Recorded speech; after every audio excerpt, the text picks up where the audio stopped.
Thank you very much. Yeah, again, good morning and good evening, ladies and gentlemen. A warm welcome in the world to another event of Asia Pacific Security Innovation Forum. Today's strategic forum discussion concentrates on the question how to balance support for Taiwan while neutralizing China's influence. It's of course a virtual event live streamed in the internet, and I am privileged to moderate today's discussion, and I'm particularly grateful for this opportunity. Let me express my respect to APSI's chair and patron, Professor Dr. Anita Abbott, and the entire team, without which we wouldn't have got so far. We have two distinguished guests today, Col John Black and Dr. Safaru Nagaho, and I will introduce them a bit later. China and Taiwan. Today's subject matters. And it is not a local or a regional, but a truly global issue. And let me highlight some of the relevant aspects. And not to forget, it's not a static situation, but a very dynamic, even volatile one. Conditions might change quickly. China is intensifying its military, economic, and diplomatic coercion of Taiwan, which it considers a piece of lost territory that must be returned by force if necessary. What happens in the Taiwan Strait will bear on fundamental questions of international order and the future of democracy. A Chinese attack on Taiwan, regardless of its success, and whether the United States and partners choose to intervene, would trigger a global economic depression and shave trillions of dollars off global economic output. Taiwanese companies manufacture nearly 70% of the world's semiconductors and around 90% of the most advanced chips. If the world loses Taiwan's production capacity, no other company will be able to fill the gap in short term. But this is by far not the key problem.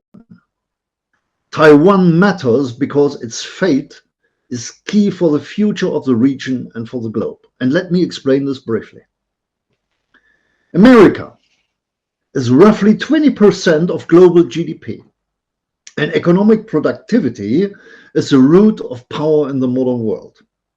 So this means that only a very great state could hope to become so strong as to menace the US and its allies. And the only state today that matches up to that description is China. But China on its own is not strong enough. It too is roughly 20% of global GDP. So how could China pose such a threat to our interests? By dominating Asia. Asia is now again the center of the world, upwards to 50% of the global GDP going forward. If Beijing could dominate Asia, it would be in a very strong position to dominate the world and us. Now, is China actually going to pursue this goal? The answer seems fairly clearly to be yes. If China becomes dominant in such a way over Asia, it will have a controlling influence over roughly half of the global economy. With this power, it will undoubtedly ensure that it is the center and effectively the director of the global economy. To those who accept such a China, following its rules and towing its diplomatic line, there will be rewards. But for those who resist, there will be penalties, exclusion from access, tariffs, and sanctions. We'd all be compelled to dance to Beijing's tune. This is why we talk about the great power competition. The means that China will need to use to achieve its ascendancy over Asia are military. And Taiwan occupies a central position along Beijing's path to this goal. Taiwan is the first step on the way to PRC's and CCP's regional and later global hegemony. Beijing is embarking on an historic military build-up of its conventional and nuclear forces. This is clearly a military build-up designed not only to resolve the Taiwan issue, but to project power throughout the region and ultimately the globe. I believe they are actively preparing for war. In this context, our common goal should be to prevent China from dominating Asia without a war. This is the optimal aim, a decent peace without war. But the only prudent way to achieve that goal is to be prepared to fight in a way that shows Beijing it just will not gain if it starts a conflict. You may call it a porcupine strategy. This is a cliché. If you want peace, prepare for war. The key to achieving this goal of blocking China from dominating Asia is a coalition. Fortunately, there are many countries in Asia that have the will and the way to help stand up to China, like India, Japan, Australia, and Taiwan itself. The key, though, is to make sure this coalition works. And this is why deterrence, cohesion, and credibility are the only reliable answers to the current and foreseeable challenges. Ladies and gentlemen, you see the broad spectrum of possible consequences if PRC continues to follow this aggressive, dominance-oriented approach. And luckily, we have two distinguished experts with us, and I will briefly introduce them. And let me start with Colonel retired John Black, who had served more than 25 years in the United States Marine Corps. Numerous positions throughout the world, including overseas operations in Iraq, Afghanistan, and elsewhere. His military experience covers numerous activities and responsibilities. And let me point out just two or three.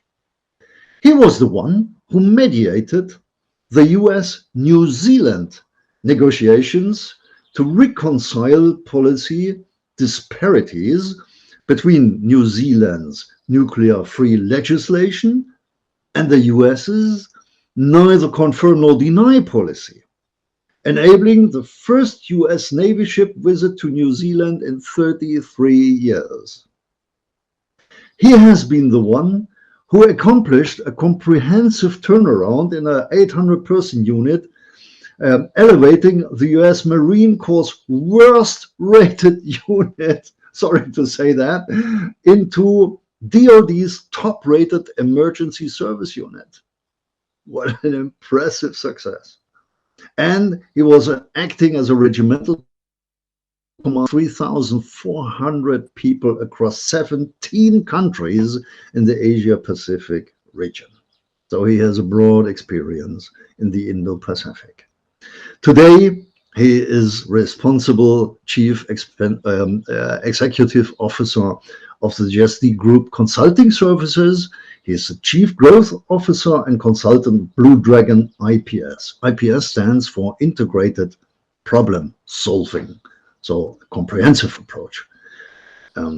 He is the one who was able to lead a 20% increase in consulting services expansion into the DoD, and he facilitated Blue Dragon activities, training for 20 defense nuclear facilities of the US throughout various regions. So Colonel retired John Black is a true expert, and I'm particularly grateful to have you with us, John. Thanks for joining. Dr. Safaru Nagaho is a fellow non-resident at Hudson Institute based in Tokyo. From December 17 through November 20, he was a visiting fellow at Hudson Institute based in Washington, D.C. His primary research area is, and this is pretty interesting, US-Japan-India Security Cooperation. And he was awarded his FIDI by Gakushin University for his thesis, India's Military Strategy, the first such research thesis in this topic in Japan. And by the way, the Gakushin University is a premier institution from which members also of the Japanese imperial family have also graduated. Dr. Nagaho holds numerous other research positions, including director at the International Security Industry Council. He is senior research fellow at the Japan Forum for Strategic Studies.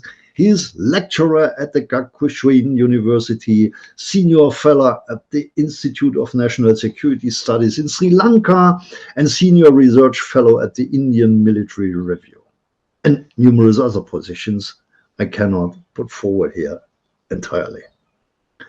He's also visiting fellow at the Observer Research Foundation in India, and he has authored numerous books and articles on security issues. And he also contributes to the column Age of Japan-India Alliance at Nikkei Business, the journal of one of Japan's leading newspapers. Thank you very much for joining us, Dr. Safaru Nagaho. We are very privileged to have you here today. Thank you again. We truly appreciate that. And I'm convinced that we will enjoy a meaningful and a rich discussion. And without further ado, I would like to give the floor first to Col John Black. John, may I ask you to start? And the floor is yours, please. Absolutely. Thank you so much for having me. It's an absolute honor to be here with all of you. You know, just like you mentioned, you know, I was able to serve in the military a long time, and I was able to deploy to 29 countries. And one of the things that I really appreciate about that experience is living with people from different cultures expands your brain, and it gives you ideas and allows you to approach things from a different perspective.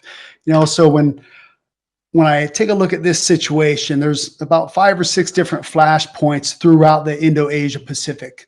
This is one of those flashpoints. Of those flashpoints, you mentioned something really good, and that's out of all the nations around the world, really there's only one nation that has the ability to absolutely change the global order, and that's the People's Republic of China. You know, so I'll just say China instead of having to say the PRC the whole time. So with that understanding, as we take a look at what's going on in the Indo-Asia Pacific region, and we look at those different flashpoints and focus just on Taiwan, it can get complicated and complex really quickly, especially if you start going back into history several thousands of years. You know, so with that, I just want to acknowledge one, you know, we're going to be talking about things that are actually very, very complex, but also with the understanding that I really think it's really critical that when we're thinking about this, you know, we need to take a systems thinking approach and a holistic approach so that we can understand everybody's different interest depending upon what nation they're from, what positions they have, whether or not they're academics, policymakers, or practitioners, just so we can understand those nuances, because there's a lot of differences within there. You also mentioned the importance of looking at the various elements of national security, and that's your diplomacy, your information, your military, your economics, your law enforcement, intelligence. All those things are critically important. You know, so if I was going to take all of that and take a step back and say, why Taiwan? Why is Taiwan so important, or why does it matter? You know, I would say I'm going to try to limit my scope just from a U.S. perspective. You know, it's really important from a strategic interest point of view, from an American perspective, for several reasons. You know, first and foremost, we absolutely, when I say we, the United States, from a policy perspective, is regional stability is absolutely vital. You know, and this is really interesting because when we take a look at the security architecture throughout the Indo-Asia Pacific, we have 5 mutual defense treaties, Japan, South Korea, the Philippines, Thailand, Australia, and we also have strategic partners. For all of us, I would argue Taiwan's fate will directly impact the free and open Indo-Asia Pacific. If we can maintain the status quo, we can maintain the peace, keep prosperity, security, and stability. If we can't, if some other nation attempts to forcibly unify or take over Taiwan, it will critically ripple throughout the region and cause a lot of trouble. So, point 1, regional stability is critically important. That's the first thing why Taiwan is critically important. The second reason, you also mentioned it, economic security. I was taking a look at the Wall Street Journal the other day, and they mentioned that if there was a conflict in Taiwan, the minimum level of economic impact would be $5 trillion loss across the global economy. That's the low scale. How many decades is it going to take for the globe to recover from something like that? We don't know the answer. So it's critically important from the economic perspective, as well as from a technological perspective with the semiconductors, semiconductor chips. And then last but not least, the third point why I think it's critically important for us to support Taiwan wherever we can is because it's a democracy. And it's actually an amazing democracy, a wonderful place to visit, has an exceptional human rights record, and it's also very positive in support of climate change efforts and initiatives. So with those 3 things, regional stability, economic security, and democracy and human rights, those are the 3 things that I would prioritize for it. Besides that, I've been to Taiwan multiple times. I've hosted Taiwanese delegations. I visited there. My family loves it. I absolutely encourage people to go there and meet the people. Go there, meet people, see what they say. You'll find that they are amazing. Over to you. Thank you so much. So this is pretty impressive, but without further ado, I would pass the floor to Dr. Safaru Nagaho. Please feel free to put forward your first ideas. Thank you very much. It is honor for me. Yes, Taiwan is strategic place, strategically important. So I want to analyze how strategic in this case, especially military aspect. In this case, we need 2 viewpoints. The China side, US Japan side, both. And in this case, we want to devise 2 topics. For China's defense or for China's offense, how important, how strategic. So, actually, for China's defense, China believe what kind of logic they have. We need to analysis enemy's logic in this case, so that's why I try to analysis.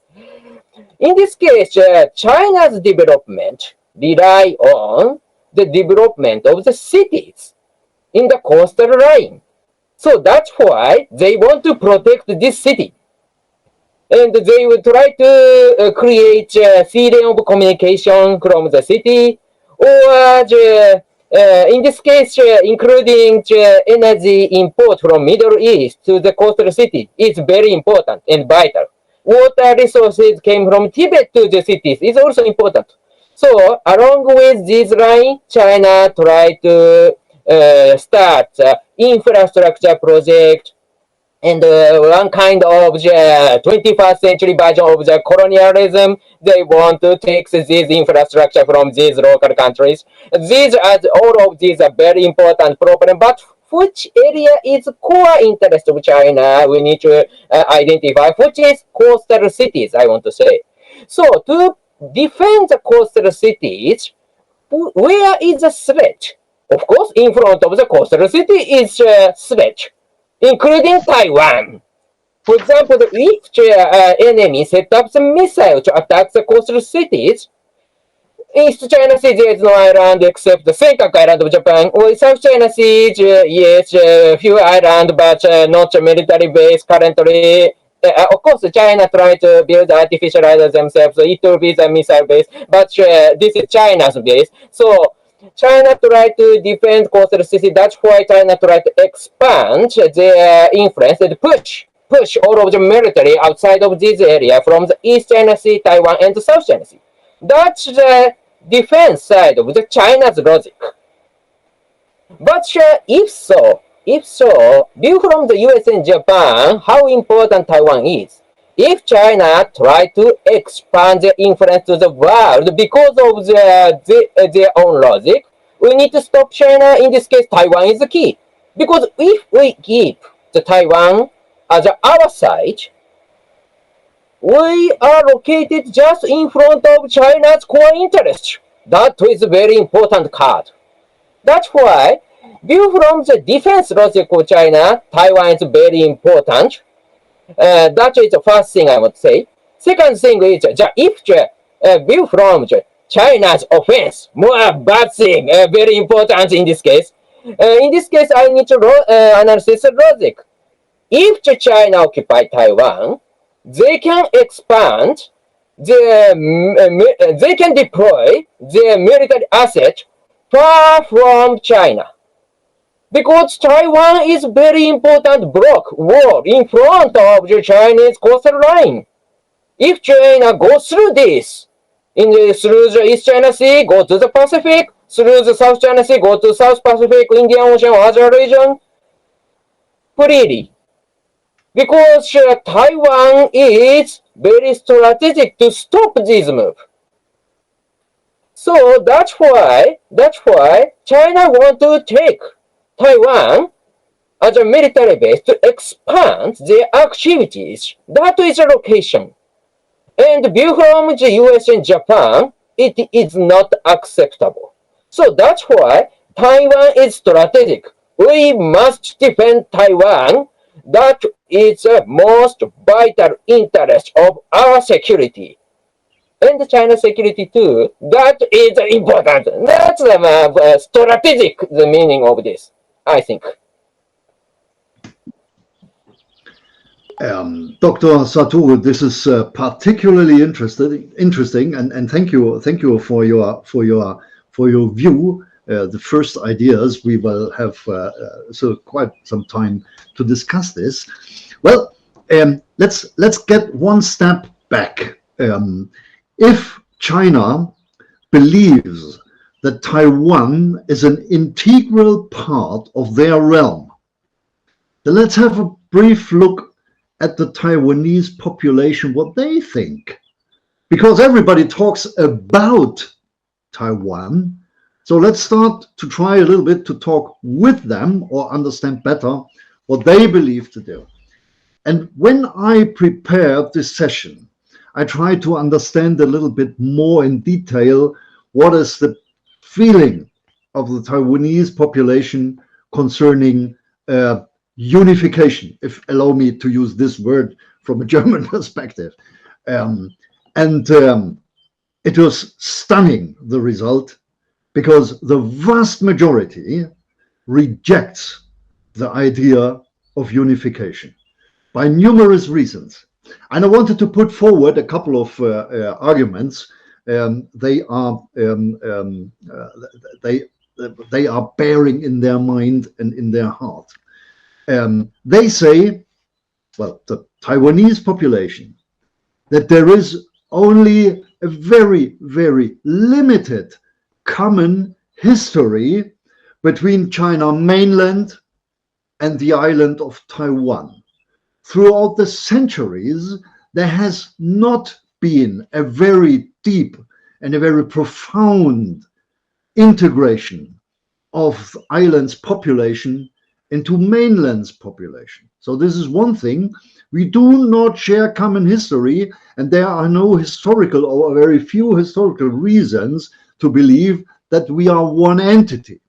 One thing. Second, and you mentioned it earlier, you both, Taiwan adheres to liberal democratic principles of governance, and the inhabitants refuse to accept that the PRC upholds or practices exactly these principles and values. So they do simply not believe that their way of freedom, democracy, liberty will be accepted in the mainland. And of course, we know the mainland PRC and the CCP's regime is an autocratic one. This has nothing to do with democracy as we understand it. And the third explanation I found out is that the population has a commitment problem, and they do simply not trust whatever Beijing is proposing or explaining.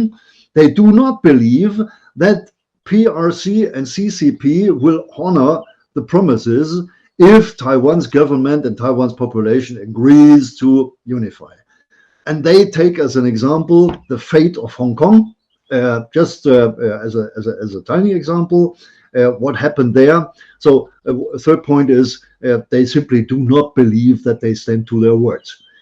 So this is what I found out, and I would be interested if you, with your experience of Taiwan, of the island, of the population, of the region, of the entire area over there, if you share these views, or if I got trapped by some misinformation, and how do you think we can proceed, and how can we envisage, let's say, a future without going to war? Please, John, probably. Yeah, this is really great. And I know the studies that you're referencing, like there's really high numbers, like, 79% and above percentage of the population agrees as, Taiwan's, not necessarily mainland Chinese. So that was really critical. I'm taking a look over here, and one point that I like to make here, because I think part of this is like a information or a cognitive evolution. I like to point out that the fact that, Taiwan has not always been Chinese. Before the mainland Chinese went to Taiwan, there were actually indigenous Taiwanese people on the island. So let's give some credit where credit's due. And the people were there before mainland China went down there with the Mings in the 1662 and the Qing loyalists in 1683.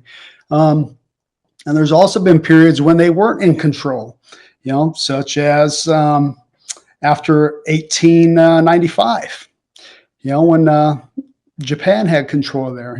So we should really focus on hearing the voice of the people, and obviously coming from a Western perspective or an American perspective, people's voices are important. But I think this does go back to what you mentioned. That's a core interest.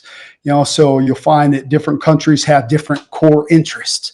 So the PRC says their core interest is territory, and that's fine. That's their perspective. We just disagree with that. We disagree because we actually believe that democratic nations are good.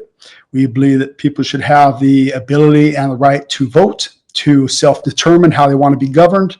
And that's how I kind of sit on that situation. Over to you, Doctor.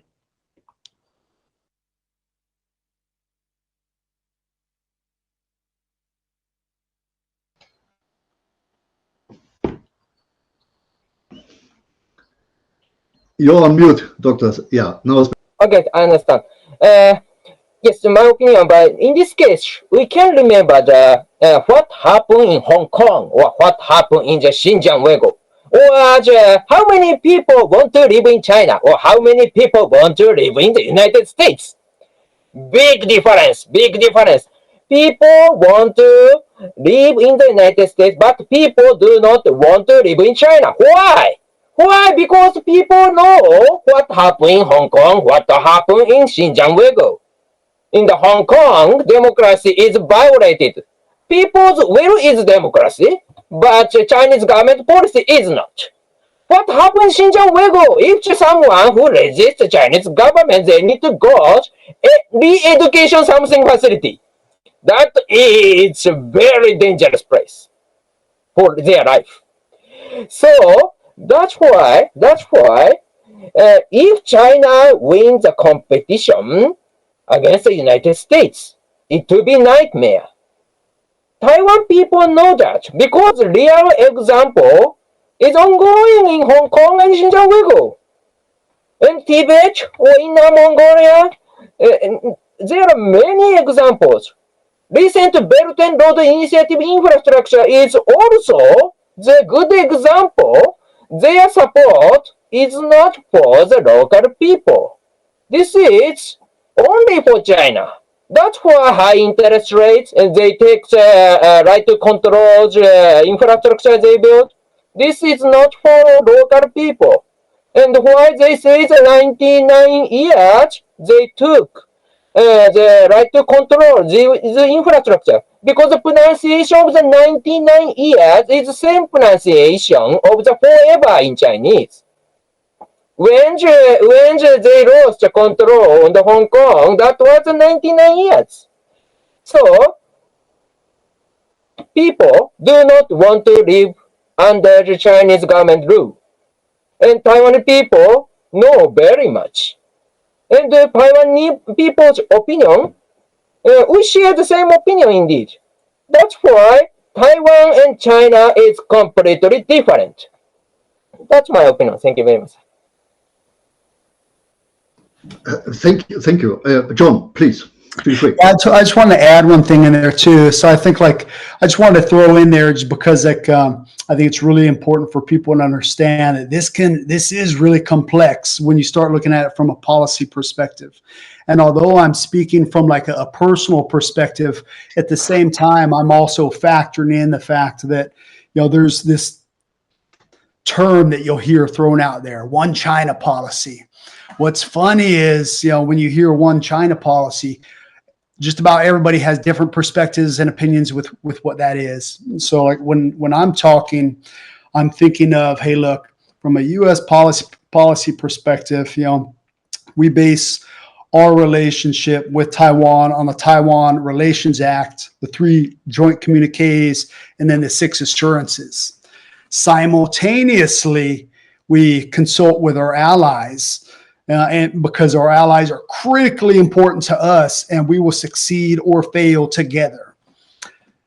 Should the respect and needs of the Taiwanese people not be met, where they want to self-determine, where and if somebody tried to forcibly take that away from them, that would not be good in the interest of the United States and its allies and its strategic partners. It would be very, very harmful diplomatically, informationally, militarily, economically. So I think that's why you're starting to see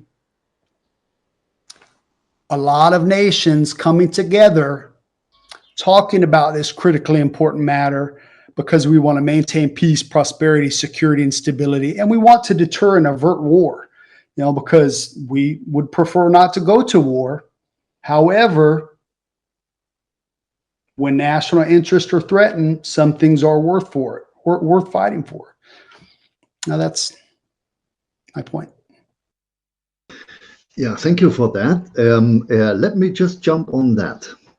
I still believe that too many, let's say, responsibles in the world do not yet really understand Beijing's intentions, or they do not take them seriously enough. I think if we take the announcements, the speeches of the key leader of the CCP and PRC, including Xi Jinping, we must understand that the CCP and PRC wish to dominate. They truly wish to dominate the world after what they call 100 years of humiliation. And this is something to take extremely seriously, from my feeling. And the problem we are faced with, that we need to find a balance between financial interests, because China has been and still is a huge market for the economy and for financial issues. So either on one side, financial interests, and let me express it like it is, economic greed, And on the other side, to recognize that there is an autocratic system, to recognize there are 28 million people on an island who wish to continue with democracy, freedom, liberty, and our way of life, and respecting and following our values. And that means that we have to find a balance. If we take a company, a huge company, a worldwide company like Volkswagen, producing numerous cars, vehicles in China, and being very, very dependent on the Chinese market, then for sure, from their perspective, they are not interested in having tensions between us and them. They want to have free access to the market. But that could mean, as I said earlier, that one day they have to follow Beijing's rules, and then they will keep their rewards, and otherwise they will receive penalties. So it is difficult to find these balances, but we need to express this clearly. I'm particularly interested in your views on that. Please feel free to join this idea, or to say, well, there are other things more important. Okay, please. But maybe Dr. Satoru, you start this time first. Thank you very much. So in this case, what China is thinking is rely on the one feature of the China strategic view. They do not trust anyone else. They do not trust anyone. Why I can say so? Because there is a commonality, similarity in the China's security-related idea and China's infrastructure project. I have already mentioned analysis, the core interest of China, such as the coastal line or defense and offense side, maybe I said. But in this case, we should not forget. If China try to defend themselves, why they need to push the other military outside from just East China Sea, the Taiwan, the South China Sea, because they do not trust any military around them. When we count the number of allies, in this case, formal treaty-based allies, how many Chinese allies they have? In each treaty-based ally, only North Korea. Why? Because China hasn't trusted any other military in the world. Compare with this, United States, how many allies they have? 53. In 31 in the NATO, other, in the Indo-Pacific, South America, we can count a total of 53. Because US is popular and China is not. Because US trusts allies and allies trust United States. But in case of China, China trusts only North Korea just side of Beijing, but not trust any other. Recently, China support Russia, but even if Russia in the history they do not want to sign the treaty. So that's why this tendency, this feature is affecting their strategy. Infrastructure project is same. The Belt and Road Initiative, they invest a lot, but they try to take the money back. Despite this is support.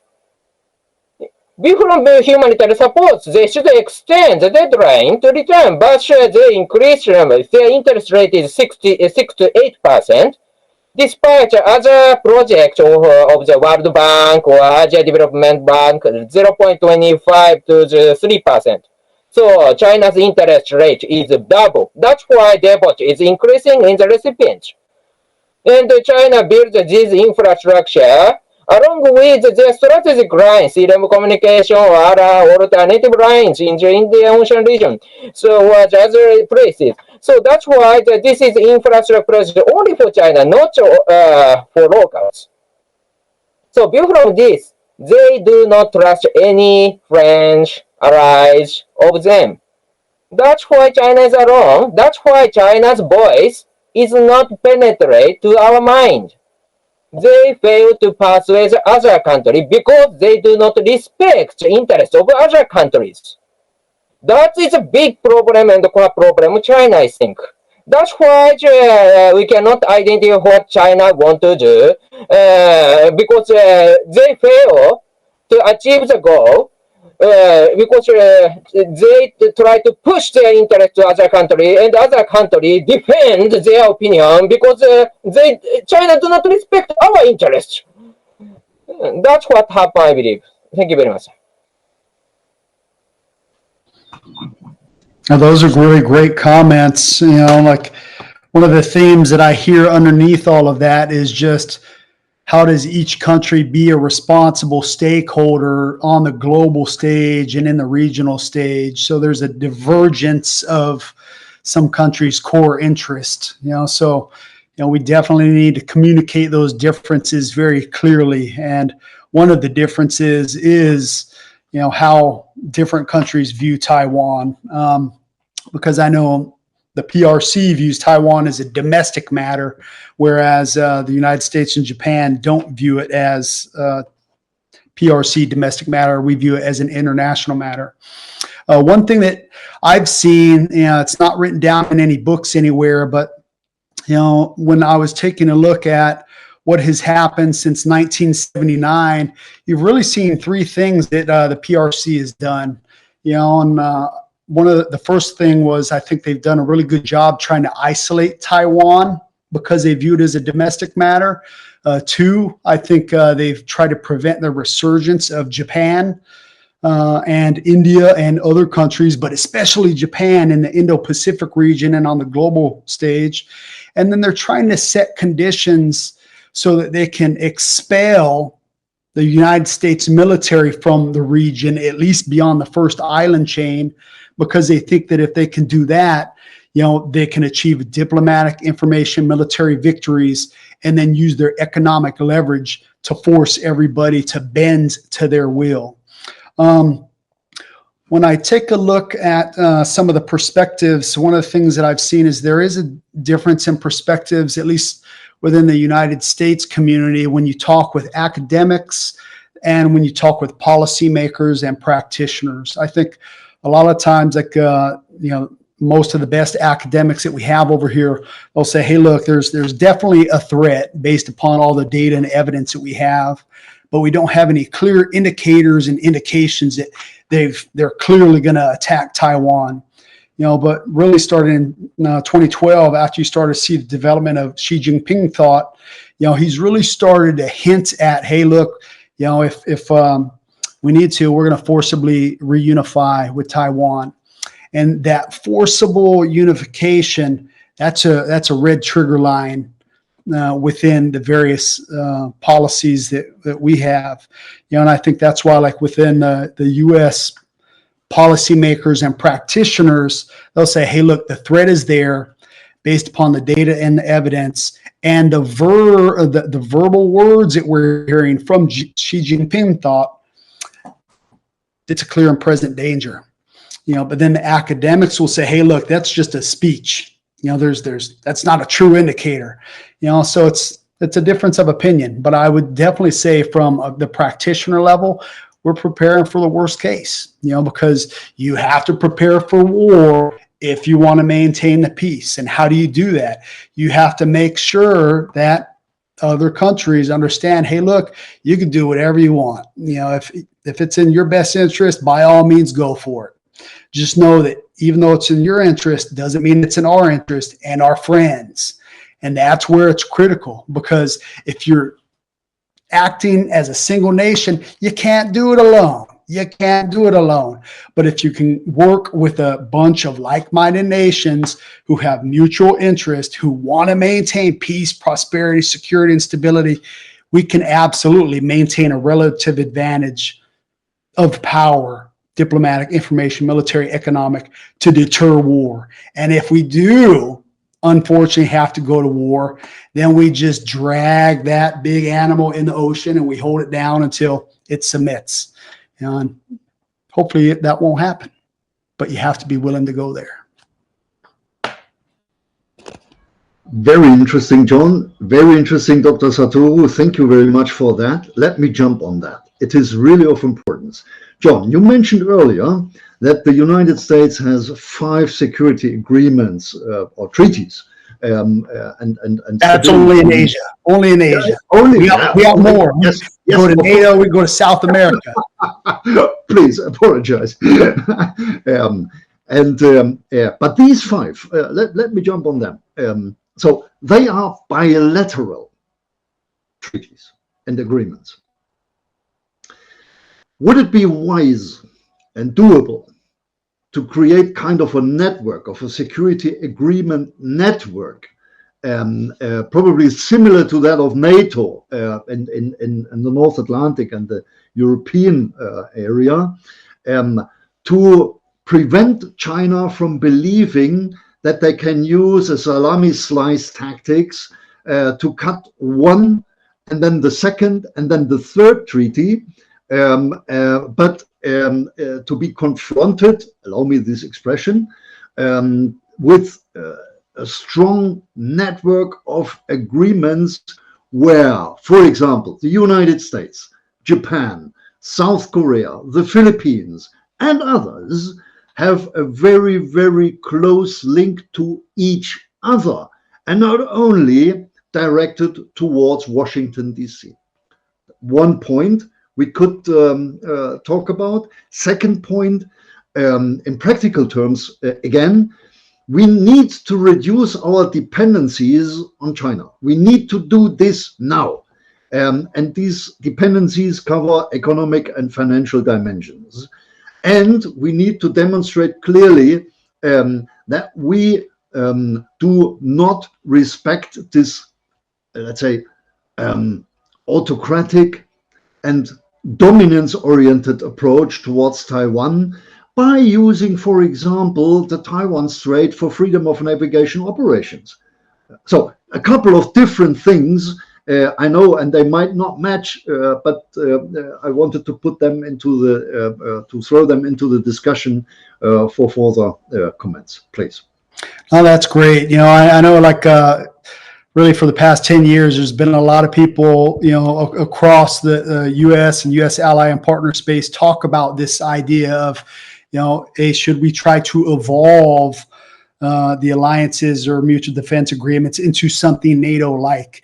You know, and what was really interesting traveling around to a lot of the countries, there wasn't full buy-in for that. There was actually pushback just because how difficult it is to create a treaty and modify a treaty and get buy-in from the treaty, especially for the politicians who are in power at the time. You know, so what you've seen, despite that, you've seen a patchwork and a quilt work of countries come together. And, you know, you will have seen the U.S., Japan, Australia, trilateral service agreements and other stuff. You will have seen the Quad, where, you know, the U.S., Japan, Australia, and India are working together, but there's nothing formal like NATO. We were exploring, you know, how can we work with ASEAN, or how can we work with the different meetings, the ADMM plus, to get more teeth. Not quite there. Don't know if it's ever going to go there, you know, but the one thing we do know is that like-minded countries have to work together to protect their mutual interest. Dr. Satoru, you would be one of, let's say, the potential members of such a network. Is that imaginable for you, or is it beyond reason? Simply, I love the idea of Asia's NATO. That's true. But at the same time, indeed, it is very difficult to achieve because maybe Mercator map is not good information in this case, because when we see the real size, if we include the sea between the island, Indonesian size is EU size. So similar size. And when we see the history, the royal family in the European countries married each other, or the nobilities also exchanges and connected each other. So that's why European can make the EU, but ASEAN cannot make similar one. So that's why despite I love the idea of the ASEAN NATO, we need something core interest. We need to identify core interest of the ASEAN NATO. When we see China's expansion, there is a feature. What happened in the South China Sea is a good example. When France withdrew, they took the half of the Paracel Island. When the US withdrew from after the Vietnam War, China took another half of the Paracel Island. When Soviet reduced the number of the troops in Vietnam, China took the Spratly Island, only six feature, but the Spratly Island. And when the US troops withdrew from Philippines, China took the Misty Reef. So when the military balance has changed and there is a power vacuum, China took it. View from this, how to maintain military balance is the core interest of the ASEAN NATO or ASEAN network. In this case, even if this is not a real ASEAN NATO, if we can make the similar situation, more soft-based, but more similar situation if we create, in this case, it will work to maintain military balance. That's why Japan focusing on India, which other side of China. That's why Japan focusing on Southeast Asia, another side, another front for China. So India, Southeast Asia, Taiwan, South Korea, Japan, all of these countries, of course the backside, Australia is there, and of course United States is everywhere. So Indo-Pacific Cooperation divide China's military asset or budget multi-fronts. To maintain military balance, this is best situation. So even if India want to maintain the non-military or all military something non-alignment or the all alignment, such kind of policy, even if such kind of policies, if China believe India is ally of Japan, in this case China need to share some certain budget and asset against India. That's why they cannot use the same asset against Japan or against the Pacific side. So it will work. So this is new, a little soft but ASEAN nature. So that is possible to achieve, I believe, and that I support this idea. Thank you very much. Excellent, excellent. Thank you very much. So we talked about ideas to deter or to deny PRC. Now, probably a minute or two or three, how can we support Taiwan a bit more? And I would like to remind all of us to Nancy Pelosi's visit not too long ago, and the reaction in Beijing. Well, Beijing was up in arms and followed by sound military exercises, incursions of airspace and naval territory and all that. Is it wise to continue with these kind of visits, which demonstrate clearly, of course, the willingness to support Taiwan, but which are, let's say, seen in very, very aggressive and very controversial on the PRC side? Is it useful from your point of view to conduct more visits like that from other nations as well, not only members of parliament, but also prominent members of the government? Do you think that we should continue or even intensify freedom of naval operations, as Germany does now, sending 2 military vessels to this area and demonstrating clearly that they wish to participate in the policy of the United States and other allies? Do you believe that we should try to show more muscles, or should we try to avoid that? Is it more appeasement strategy we should follow, or should we follow a more, let's say, tough positioning? This is a critical question, a sensitive question, I know that, but I should very much appreciate to get one or two ideas concerning that. John, please. Yeah, I think for me, the most important thing is just to be very clear up front, because different countries are going to have different interests, and those interests are going to result in some disagreements. And Taiwan is one of those areas where we just fundamentally disagree with the PRC. The PRC believes it's a domestic matter. We do not believe that. We believe it's an international matter. So what are some of the ways that we could do? So I would argue that without the Taiwan Relations Act and without all the military support, I would argue that Taiwan might not cease to exist. So what does that mean? We need to continue arming Taiwan so that it has the ability to defend itself. We don't want to do anything to threaten the PRC, but what we do want to do is we want to give a democratic nation the means it needs to protect and defend itself to prevent aggression. That's good for Taiwan. It's good for democracy. It's good for human rights. It's good for the U.S. and its allies with all the semiconductors. And it's also good for people. Two, I think we should continue to do more public diplomacy and cultural exchanges. I think that's absolutely critical. On any given day, there's more than 5,000 Americans in Taiwan. If there is an attack and if Americans die, the Americans need to also be able to protect U.S. citizens and U.S. ally and strategic partner citizens. So those are my parting thoughts.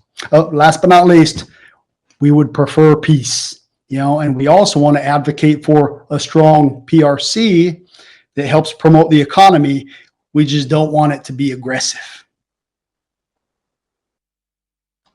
Dr. Satoru, please. Taiwan is independent country, already indeed. So that's why how to maintain the current situation is very important. But in this case, China